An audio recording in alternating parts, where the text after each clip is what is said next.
Ini kisah nyata yang pernah ditonton lebih dari 180 juta orang. 99% yang nonton pasti menangis. Dan setelahnya hidup mereka berubah total. Kisah tentang kasih sayang ibu yang tak terhingga dan seorang anak yang berjanji mengubah nasib. Dengarkan sampai habis. Karena air matamu pasti jatuh di sini. Namanya Rian. Tinggal di gubuk kecil reyot di pinggir kali. Ayahnya sudah tiada sejak ia bayi. Hanya ada ia dan ibunya. Ibunya hanya buruh cuci pakaian tetangga. Setiap hari, sari subuh sampai malam. Tangan itu menggosok kain, merendam di air dingin, sampai kulitnya pecah-pecah, kasar, dan sering berdarah. Rian kecil sering duduk di pinggir sungai, melihat ibunya yang membungkuk lelah, bertanya dalam hati, kapan ibu berhenti bekerja keras begini? Kenapa kami harus begini terus? Rian sering menangis diam-diam, merasa dirinya beban. Tapi ibunya selalu tersenyum dan bilang, "Nak, ibu tidak apa-apa. Yang penting kamu bisa sekolah. Kamu bisa jadi orang hebat." Tahukah kamu, Rian pernah hampir berhenti sekolah karena rasa malu yang luar biasa. Malu pada nasibnya, malu pada ibunya, sampai ia berpikir, buat apa sekolah kalau nasibku tetap miskin? Ada yang pernah merasa begini juga? Waktu SD, teman-teman selalu datang dengan baju rapi, sepatu mengkilap, bekal enak. Tapi Rian, bajunya bekas, sering tambalan, sepatunya sudah bolong tapi dijahit lagi oleh ibunya. Ada satu kejadian yang paling menyakitkan. Saat hari ibu, semua ibu teman-temannya datang berpakaian bagus, wangi, cantik. Tapi ibunya Rian datang terlambat, pakai baju sederhana, tangan masih basah dan keriput, rambut kusut kena angin. Rian mendengar bisikan teman. Itu ibunya Rian ya. Kasihan banget, kotor dan tua, beda jauh sama ibuku. Hati Rian seperti disayat pisau. Ia lari ke belakang sekolah, menangis sejadi-jadinya, merasa malu, merasa hancur. Ia berniat besok pagi akan bilang, "Bu, aku berhenti sekolah saja ya. Aku bantu ibu kerja cuci." Malam itu, Rian mendengar suara tangis di dapur. Dan apa yang ia lihat dan dengar malam itu, mengubah seluruh jalan hidupnya selamanya. Kalau kamu merasa susah, rasa malu, atau ingin menyerah, dengarkan ini baik-baik.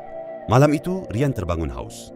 Ia lewat dapur dan melihat ibunya duduk sendirian di dekat lampu minyak yang remang.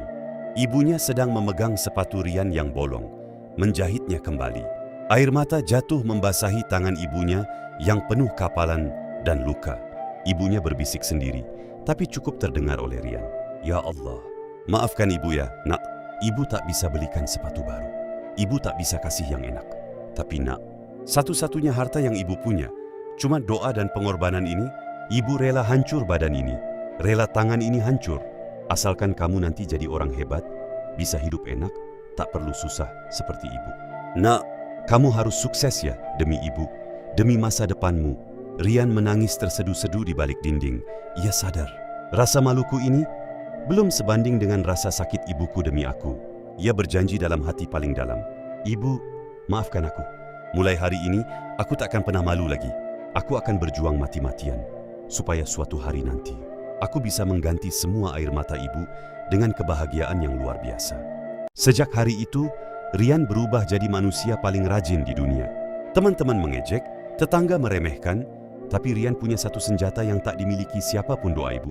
Dan doa ibu itu kekuatan paling dahsyat di dunia. Tiap subuh sebelum jam 4 pagi, Rian sudah bangun belajar. Di bawah lampu jalan kalau listrik mati. Sepulang sekolah, ia tak main seperti teman lain. Ia langsung ikut ibunya ke sungai, bantu mencuci, bantu mengangkat beban berat. Teman-teman bilang, "Ah, mau jadi apa juga dia? Anak miskin tetap miskin." Tetangga bilang, "Buang-buang waktu saja sekolah tinggi, nanti tetap jadi buruh juga." Tapi setiap kali hati Rian mulai lelah dan ragu, ia lihat tangan ibunya. Tangan yang kasar, tangan yang berdarah, tangan yang menafkahinya. Dan ia ingat janjinya bertahan Rian. "Sedikit lagi, kamu tak berjuang buat dirimu saja, kamu berjuang buat ibu yang sudah pertaruhkan segalanya buatmu." Rian tak pernah mengeluh lapar, tak pernah mengeluh capek.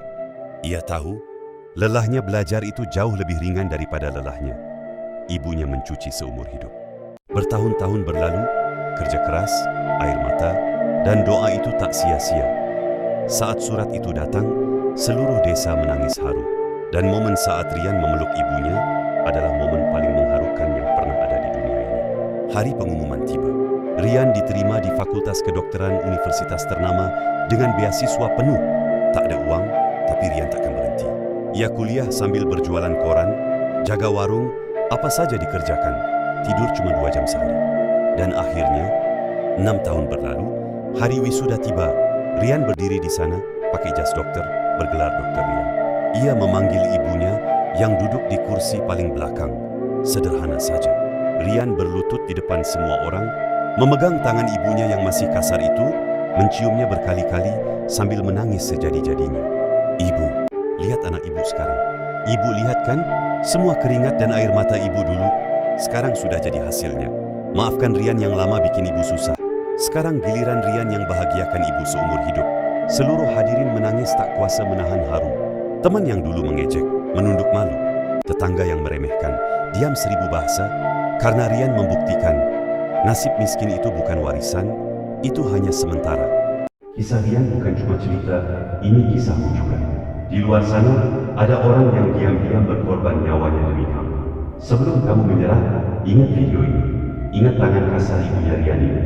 Buat kamu yang hari ini merasa susah, merasa malu dengan keadaanmu, merasa tak punya harapan, lihatlah ke orang tua. Lihatlah keringat mereka. Lihatlah pengorbanan mereka yang tak pernah mereka ceritakan padamu. Mungkin kamu merasa tak punya apa-apa, tapi kamu punya doa dan pengorbanan mereka. Itu modal paling besar di dunia ini. Jangan malu jadi miskin, jangan malu susah.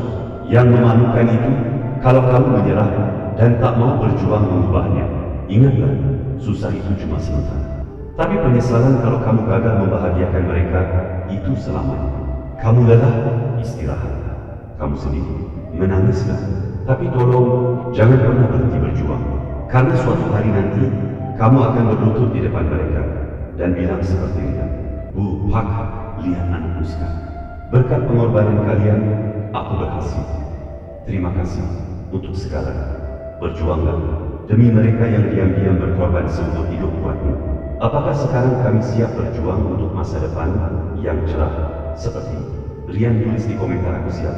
Share ke keluarga, sahabat agar lebih semangat berjuang bersama.